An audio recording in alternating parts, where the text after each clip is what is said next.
So, what I do want to know from you, Mr. Kau, is speak to you about your journey, how you realized that you were hilarious and how you got into comedy. So I studied drama at the University of Cape Town and was just trying to become an actor. My plan was to graduate and get an agent and wait for auditions. That was my plan. So I went to UCT in 1996, 97, 98. I graduated. But I went to UCT with Kagiso Lediga. And so 1997, we came up with the Pure Monate Show. But it only got on air 6 years after that, in 2003. Thanks to Khomotso Matsunyani, Steven, I still can't say Steven's surname properly. And Romeo Kumalo was the head of SABC1 at the time. Those are the three people that I credit for putting Pure Monate Show on air, right? And but then when I graduated, to graduate out of UCT Drama School, I had to write my own one-man show, which was the Rainbow Nation Tour. This show that I wrote, my first ever stage show, one-man show.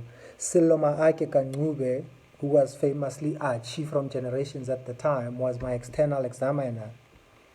I think my second year or third year as well. So part of that one-man show, I did a thing called, well, it was called the Rainbow Nation Tour. That was the name of the show. So I played different characters all over South Africa. I played Mzansi Magic at the Market Theatre. Well, I played a praise poet at the Market Theatre who was struggling to do Shakespeare, ends up doing a praise poem. I played Nelson Mandela, Bishop Tutu, and Dr. Mangosuthu Buthelezi at Mandela's 80th birthday. And I would do all the voices and all the characters. But based on that, I took that 10 minutes out of the 1 hour.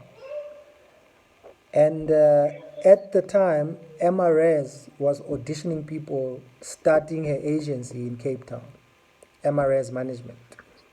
So she had a whole bunch of us, myself, Conrad Koch, and a whole of other acts that she put together to display to industry, and she was launching this agency.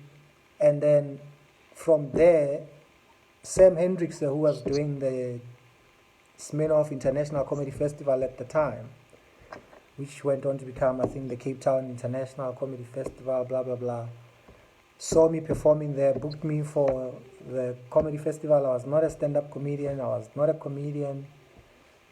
That's why I always say the first stand-up comedy show I saw, I was in it. Because I had never been to a stand-up comedy. And that's basically how I started. Yeah. That was 22 years ago in October. And it was just repeat. That's amazing. It was just repeat after that. Go on stage, kill, more jokes, more shows, more material. And that's it, really. But, I've got my performance diploma from UCT, from University of Cape Town, which was later changed into a degree after I left, which makes me not sleep at night. Because they took the same qualifications I had and just changed it into a degree, Yeah. So and you're like, that's not. So literally, that was it. And then I started doing stand-up, and I started adjusting my one-man show to stand-up from a stage show that I knew my lines. I would stop when people are laughing, continue where they left off. This is very freaky. Somebody just comes and stands behind you and says nothing. Swim, please. So yeah. Guys, I'm busy. Yeah. No, it's cold. Now it's cloudy. Now you want to swim. I mean, ready. No, guys. It's so funny. That's amazing. It's what's so incredible, and I was speaking to Lee Claire the other day as well, is how a lot of us, I also, before I got into stand-up, I also studied drama, but I didn't watch stand-up, I didn't know stand-up, and also just kind of like fell into my lap in a way. And what's we were talking about is really great about that is the pressure wasn't there. Yeah. Because we didn't realize how big the thing was. No, nobody knew. You know? Look, for me, it was so, like, literally my first show was the Smirnoff Comedy Festival. This is the second biggest comedy festival in the Southern Hemisphere after Melbourne. Yeah. Right? And that would be 3 weeks of like 600 people a night, every night. And then I moved to Joburg almost 2 years later, 2000, in July. My first show was Roddy Quinn's 5FM Heavyweight Comedy Jams, which was 3,000 people at Gallagher Estate. And I was the first or the only black person on the lineup. So my shows, for whatever reason, when I started out, had already been, thousands of people coming to watch comedy. But it was obviously all white people. So yeah. So for me, it wasn't even like, we did like after, in between where I met Riyad Mosa, we started doing the coffee lounge, but we were getting ready for the comedy festivals, So we do like those 30 people in Cape Town on Long Street at a place called the Coffee Lounge. There was a time I performed at Ratanga Junction where Sam Hendricks ran a comedy club in one of the restaurants for like 3 months. Every night I was on stage. And so that would have been maybe a few hundred people. So for me, it was obviously totally, nobody knew, nobody had seen someone like me doing stand-up. And then it grew from that. Joe Parker had been running Hurricanes in Johannesburg in Fourways for years and years. And there was an episode on the Felicia Mabuza Shuttle where she was interviewing Joe Parker and all the comedians that he was managing. Mel Miller, Al Rogers, Martin Jonas. She had all these comedians. And that's where I first saw Ronnie Mudimola on Felicia Mabuza's show, Ronnie. but I had never met Ronnie. And people would call me and tell me, oh no, there's this other black guy also in Johannesburg. I think this was before I moved to Joburg in 2000. Then we started performing at Hurricanes in Fourways, which was like almost like a weekly gig. Maybe you get 1 or 2 slots a month, some corporates here and there. And that's pretty much, that was it. And then, it's amazing. It was another, since I started in 98, it was like another 4 or 5 years for us to get the Pure Monate Show or to get on TV as comedians, except I was on the Fat Joe show, which is mainly part of the reasons I moved to Johannesburg. So Fat Joe was pretty much the first person that put me on television. And then it was history. Were you doing stand-up on his show? No, I did a slot called Little Brown Cow. So it was like a comedy slot, except the opening I was doing stand-up. I was standing in front of a camera and making fun of things or telling jokes, current affairs. But the segment was called Little Brown Cow. I was 20 years old, and or 19 or 21. But the opening sequence, I wore a cow suit, and we shot the opening sequence in blazing heat in William Nicol in Fourways, next to Fourways Mall at that time. And I was running around in a fucking cow suit. And getting in a taxi, stopping taxis, getting in one, getting off. I must try and find the opening sequence from. Oh, that's great. From the Fat Joe show. What we do for comedy sometimes. So that was the first time. It's so fun. That was the first time black people saw me or saw a black stand-up comedian, South African, on television. It was on the Fat Joe show. And then again from there... That's actually a good question. So we have a question from somebody saying, how did Fat Joe discover you? I had a publicist, John Ferreira, was my publicist, who worked with Sam Hendricks at the time. And I always say that's the guy who made me famous. There's no one else who can claim any other stories about me, you know. And so John was my publicist, and I guess Fat Joe and them found out about me, and then eventually me and John flew to Joburg for an interview on Fat Joe's show as a guest. And then we spoke about doing the segment, myself, Fat Joe, and Salah it's cutting out. brother, Okay. Semi Sabiti, was a producer. Yeah, anyway, so how I met Ruben was he was touring with Russell Peters, and so then I brought Ruben back for Blacks Only, and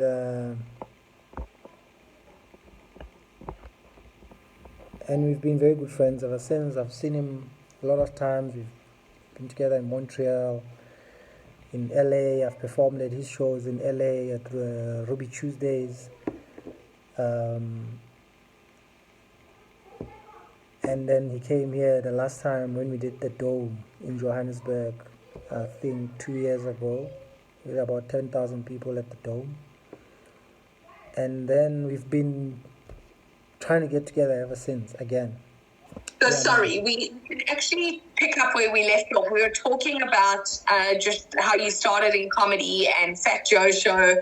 I mean, Pure Monate Show truly was. I mean, I've worked a lot with Kagi, and worked on Bantu Hour and Queen Sono and Catholic Feelings, and it was just so revolutionary. Not only the doors that opened up for you guys, but I think the doors that opened up for all comedians. What was that process like? Because Kagi loves to tell the story of like those 6 years, how it was just a dream in both your head, until it became a reality. It was crazy. I actually wrote the entire script of the pilot episode of the Pure Monate Show that we were using to pitch the show. And I stayed in Res, Kagiso stayed in gigs, and then I started doing stand-up, and then I got a car, right?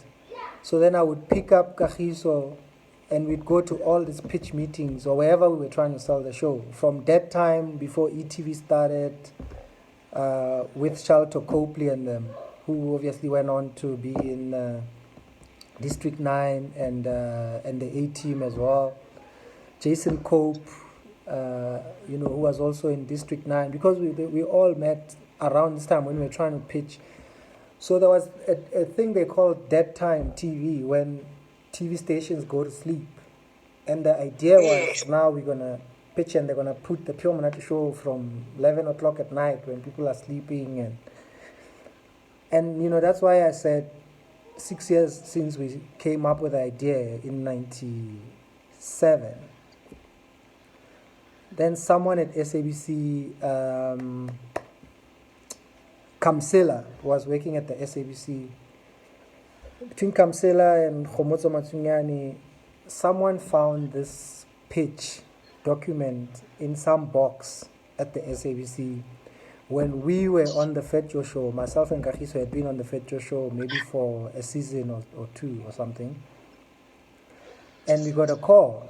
And if you watch the first ever episode of the Pure Monate Show, it tells the story of, hey, we were chilling doing this. And then the SABC guy arrives, and John Barker played the SABC guy.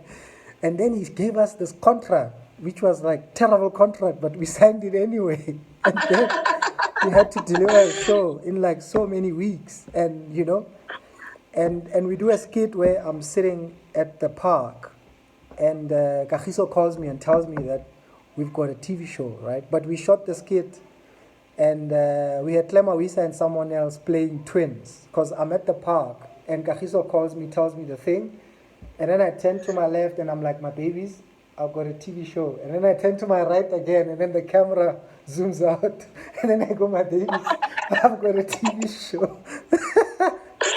Amazing. So you can imagine, we had Clema Wisa in the Pure Monate Show, first ever opening skit, episode 1, season 1.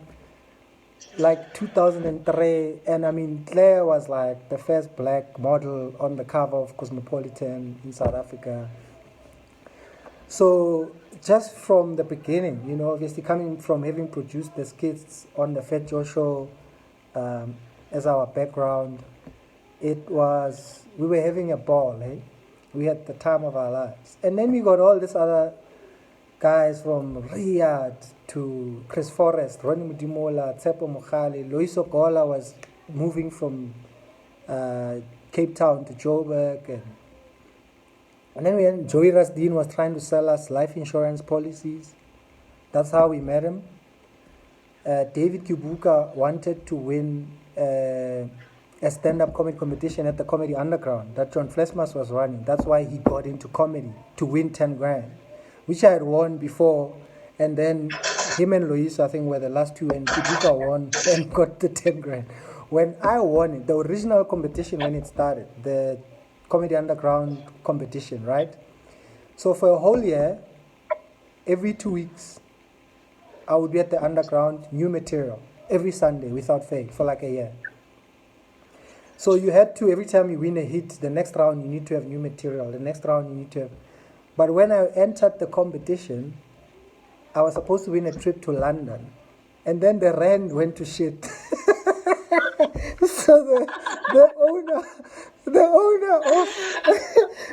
owner of Comedy Underground couldn't afford the trip to London anymore. That's how we settled on the 10,000 rand win. 10 grand. Yeah, and then the following year funny. the prize was 10 grand. David Kibuka won, but that's how he got into Pure Monate Show and comedy, and because he just wanted the 10 grand, he didn't want to be a comedian. Now he's producing Trevor Noah's show, you know. So Crazy. the soundtrack to the Pure Monate Show, a friend of mine in UCT, Lesego, used to make beats.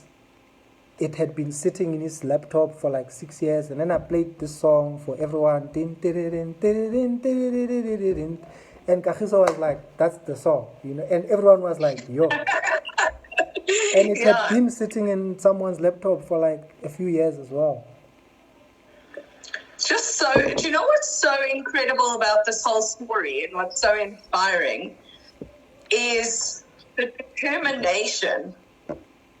Because actually you had everything like against you guys, if you know what I mean. Like you didn't have money, you didn't really know anybody in the industry, you didn't, you know. I almost said to you, I had money, but it's fine. No.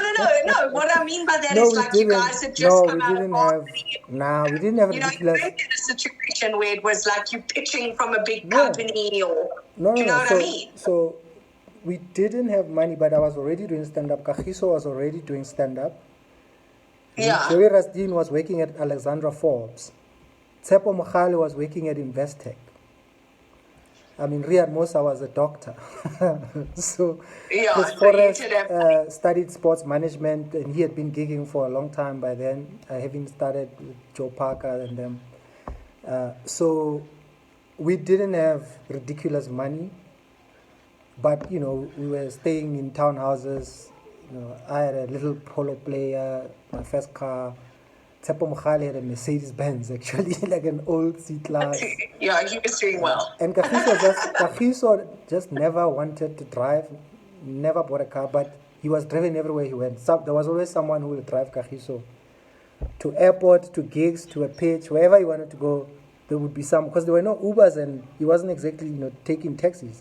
In fact, he ended up sharing a flat with Tsepo Mokhale, who obviously became hugely popular with the Spikos thing from the Pure Monate Show. Kim Engelbrecht was the only woman in the whole cast with like 10 men or 11 men. Crazy.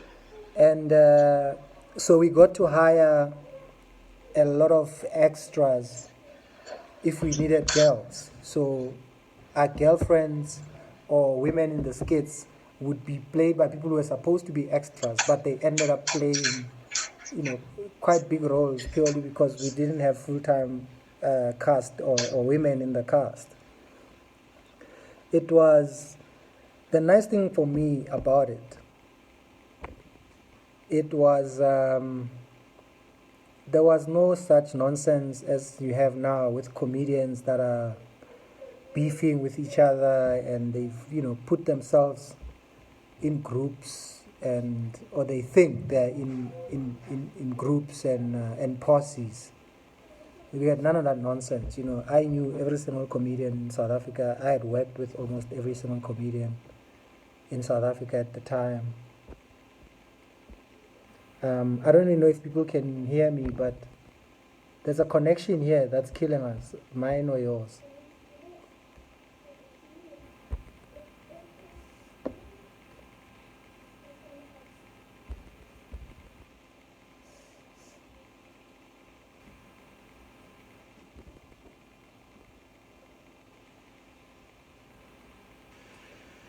We are losing David again. We are. This is so irritating. Can you hear me? Okay. David's just left. We're going to see if he can come back. Okay, he's come back. Are you guys done? Joy. Okay, you guys can hear me, which is great. David, sorry, we missed that. I don't know what's going on, eh? No, me neither. Me neither. Yeah. I just moved. Literally, I'm sitting on top of the router. So I saw this is better. N Hirsch just joined. One of my favorite people in comedy and in the world, and I've never seen her. I haven't seen her since she won season 2 of So You Think You're Funny. Why doesn't Anne do comedy? Well, she had her own quite huge and successful YouTube show, and she did quite a few gigs in Cape Town. I don't know if she's still doing stand-up comedy per se, but she's here. She must type something, and you must interview her. Yeah, and tell us, please. Tell us why you're not doing comedy. So yeah, man, and then obviously from the Pure Monate Show, I mean, so many things came from that, Kagiso produced LNN, we produced Blitz Patrollie, which is now one of the biggest movies. Blitz Patrollie is my favorite Kagi movie to date. Yeah, it's doing extremely well on that platform. I don't know if I can mention the red platform, but Blitz is doing very, very well. Yeah, let's stay away from that. Yeah, so yeah, if you haven't seen Blitz Patrollie, it's on Netflix. Go and watch. Is it on Netflix? It's one of the biggest movies on Netflix. I didn't realize Blitz Patrollie is on Netflix. It is honestly my favorite. It's so funny. Someone says I bought my data from my friend. Yes, well, I mean, both of our data, I think. Yeah. And Blitz Patrollie had you and David Kabuka. Me and Joey Rastin, David Kibuka, Chris Forrest, Kagiso, Tats Nkonzo, Loiso Gola, Toles Mo. Oh, it was so great. I think Kagi has to do another comedy. No, he will. Kagi can't stop another now. Movie like that. Nah, Kagiso is not gonna stop now. He will have a project at least every year, or every 2 years, whether it's a TV series or a film, or if he's not producing, he'll direct. If he's not directing, maybe he'll produce, but he's definitely in a position to always have something coming or happening, or at any time he's developing or writing something. Yeah, totally. And do you see yourself as, you've really done so much. Do you see yourself as a comic, first and foremost, or not necessarily? Always. I'll always see myself, even if I go into full-time business, my description will always be comedian and then filmmaker or entrepreneur or motivational speaker or pastor or whatever shit I end up getting into, selling masks and sanitizers. That'll always come after comedian. Yeah.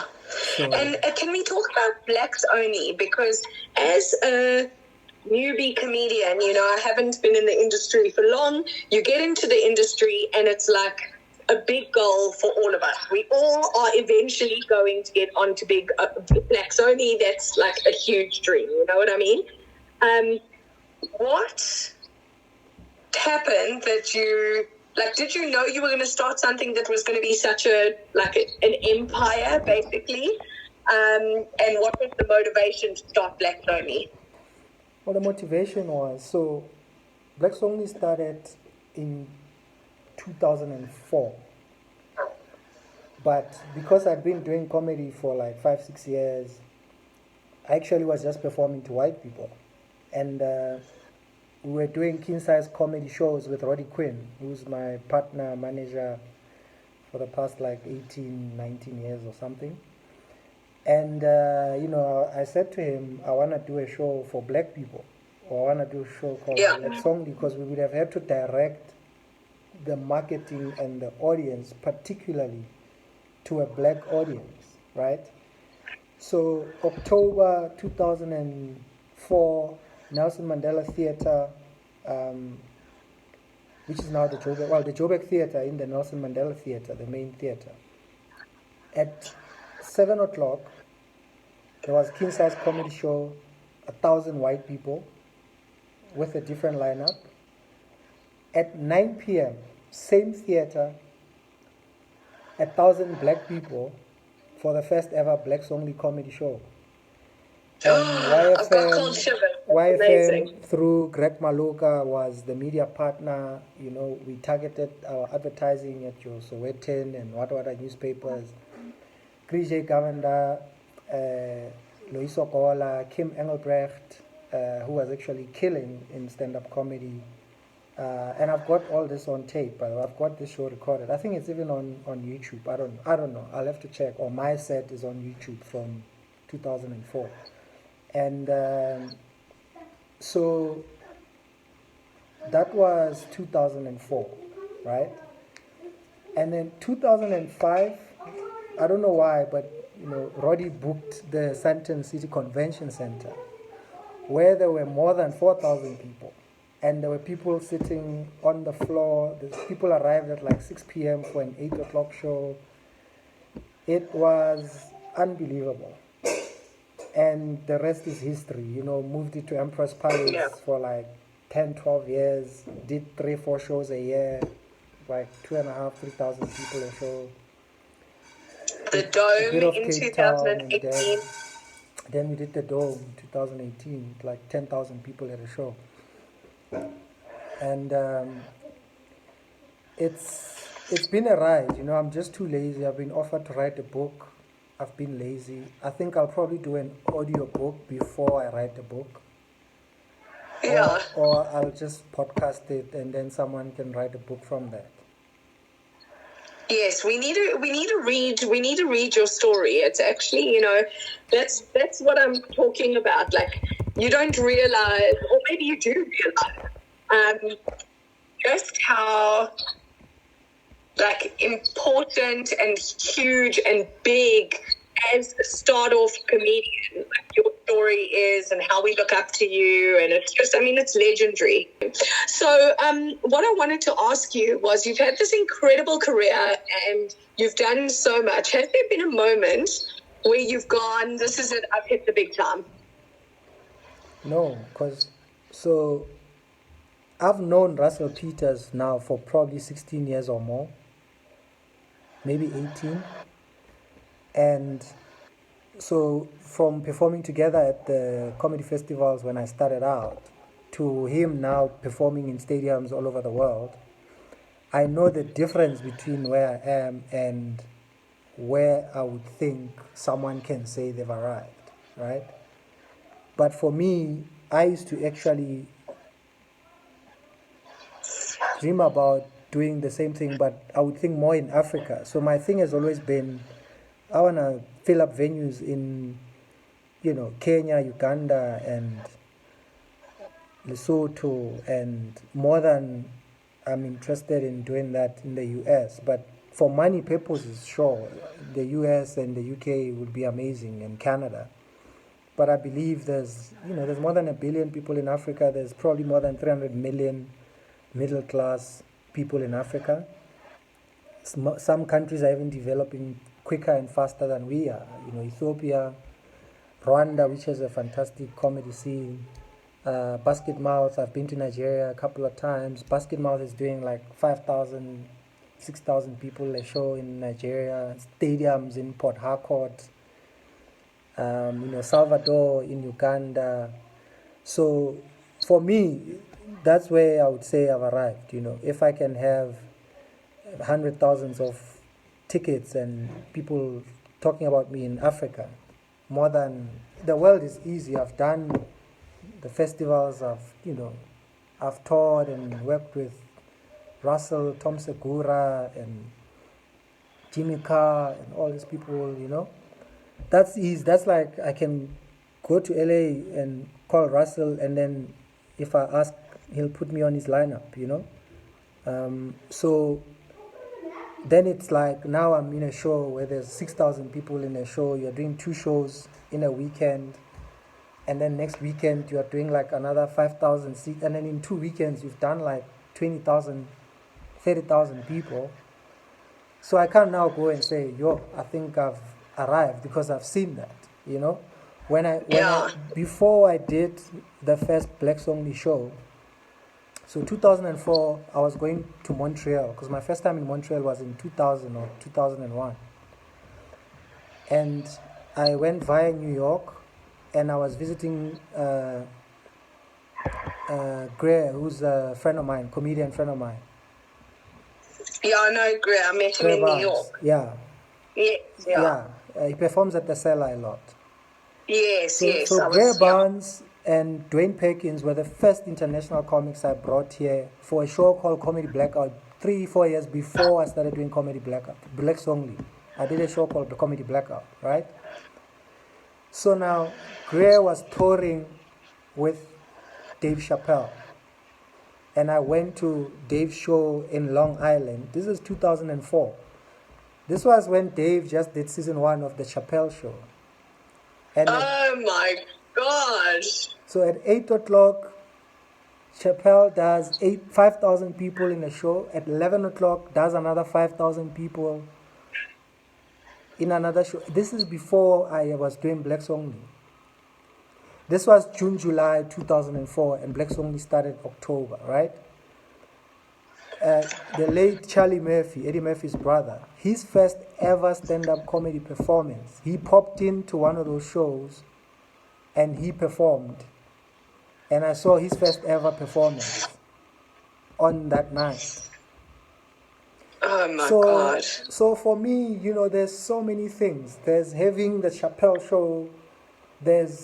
Chappelle would have thought in 2004 he had arrived. But today he's the most talked about comedian in the world, Yeah.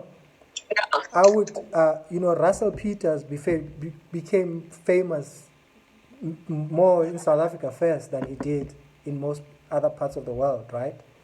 And here he was doing Lodium, the sort of Indian suburbs, and was selling out theaters, maybe doing 3 weeks of like 600 people a night, right? And we thought, oh my God, right?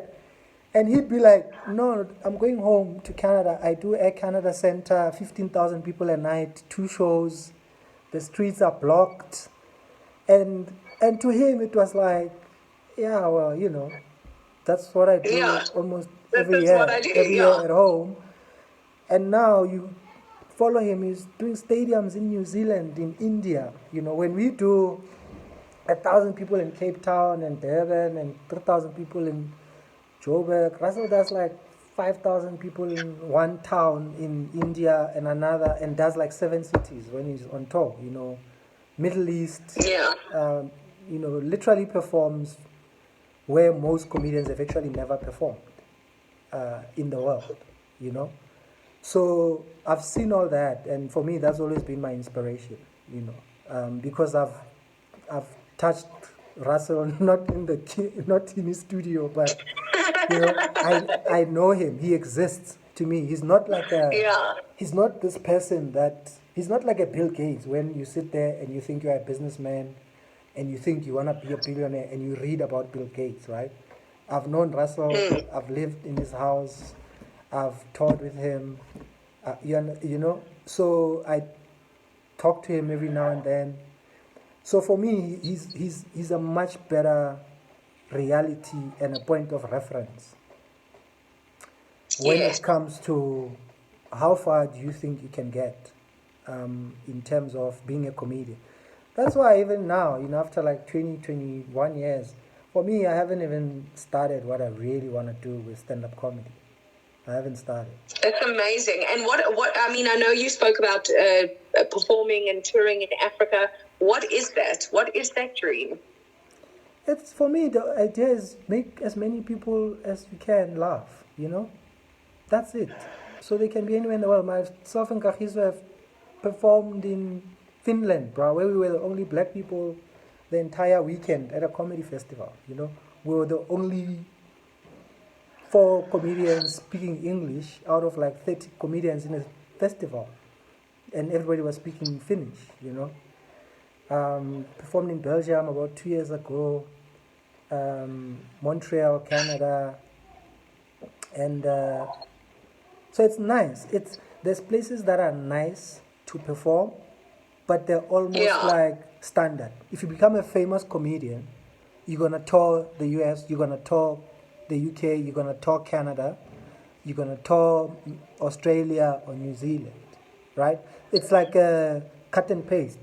If you're famous, you're guaranteed that, especially if you're signed to like Live Nation or whatever, because then the system is the same, right? For me, everything I've done, I've had to produce and put together. And, I'm the first person that brought Basket Mouth to South Africa, when he first started performing in South Africa. He brought me to Nigeria. Then I introduced him to Dumiso, who's been there so many times. Introduced him to Loiso Gola, who's been there, He met Griff, who's now also been to Nigeria. So for me, we have like unfinished business as African comics. I'd rather say to Russell, can you come on tour with us in Africa? That's more interesting and exciting to me. And bringing them out here again. So, but to go into Botswana, Lesotho, Nigeria, Swaziland, or to go into the continent, to go into Africa, and that's incredible. The other stuff is easy, I did a whole lot of tours where I went to Port Alfred and I ended up in Tata with Siaseya, Colesberg. I was deliberately performing in places where people had never seen a comedian and had never seen me, which I have documented, and I'm part of the footage I'm working on releasing and keeping myself busy during lockdown. I've lost my voice. I mean, the truth is most likely none of us are going to be performing for, who knows, the next 3 months, 6 months, year. It's going to be a long time. It's going to be a long time. Do you have any plans to do stuff online, and have you done comedy online yet? I won't stand here and say to people I'm doing comedy, but I'll produce content that's suitable for Facebook, YouTube, Instagram, Twitter. And then I'll take recorded stand-up comedy shows and send them out or produce them or put them out. But I won't sit here and say I'm going to do stand-up comedy. That's not stand-up comedy. You can call it whatever you want, but the tradition of stand-up comedy, you stand in front of a crowd and you make them laugh. And I like to keep my shit very simple. If you want people to talk to a camera and be funny, you can do that, but it's not stand-up comedy. This is so exciting. I am obviously not only a huge fan, I respect so much that I get to talk to you, that you give me amazing advice. Dave Kabuka, before, when I actually started comedy, I was working with Dave Kabuka, doing improv with him and stuff like that. And I would say that I kind of got into stand-up because of him. And David was everybody would say he's the Yoda of comedy. He would always give me advice. And he still does it. He still does that today. I'll WhatsApp him and I'll be like, please, I need you. And when I'm in New York, I see him. But I feel like you have been that for me now. So, I really appreciate that advice so much. Everyone will play a different role in your life, and you must be at peace with it. There's nothing wrong with that. There's nothing wrong with having met someone and then you never see them again, or work with some people and they move on to do other things. And you must never think anybody owes you anything. Otherwise, you'll go crazy. Yeah. So you must always do what you're doing because you want to, not because you're expecting anything in return or you think some miracle is coming to you afterwards. So David Kibuka played that role and continues to play whenever he can, or when you see him in New York, etc., etc. Whether it's me or Kagiso, someone else will play a certain role. There's no... Yeah, no, you're going to have to say goodbye. I think we've got to wrap it up because this isn't working, which is so depressing. I could talk to you the whole day about it. What I really do want to just say is thank you so much.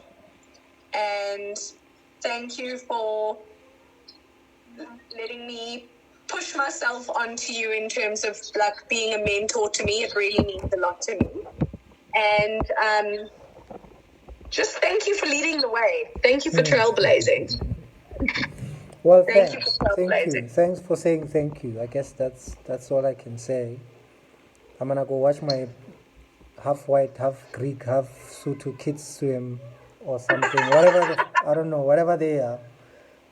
And because I'm learning swimming from watching them swim. Yeah, I mean, the truth is, that's what I love about kids. It's actually freezing. I'm in full winter regalia. It's not freezing, but it's not summer.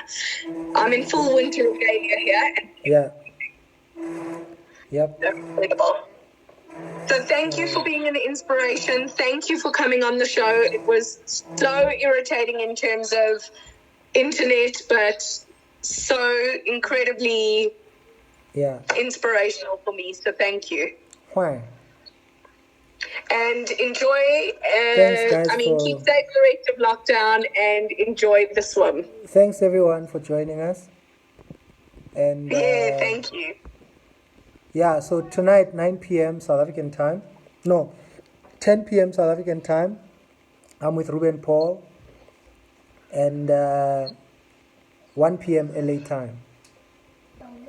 Awesome. So, I'm going to tune in as well. I'll see you guys on Facebook. David, thank you so much. Thanks, mate. You're a legend. Thanks. Bye. Bye. So much. Thanks, mate. You're a legend. Thanks. Bye.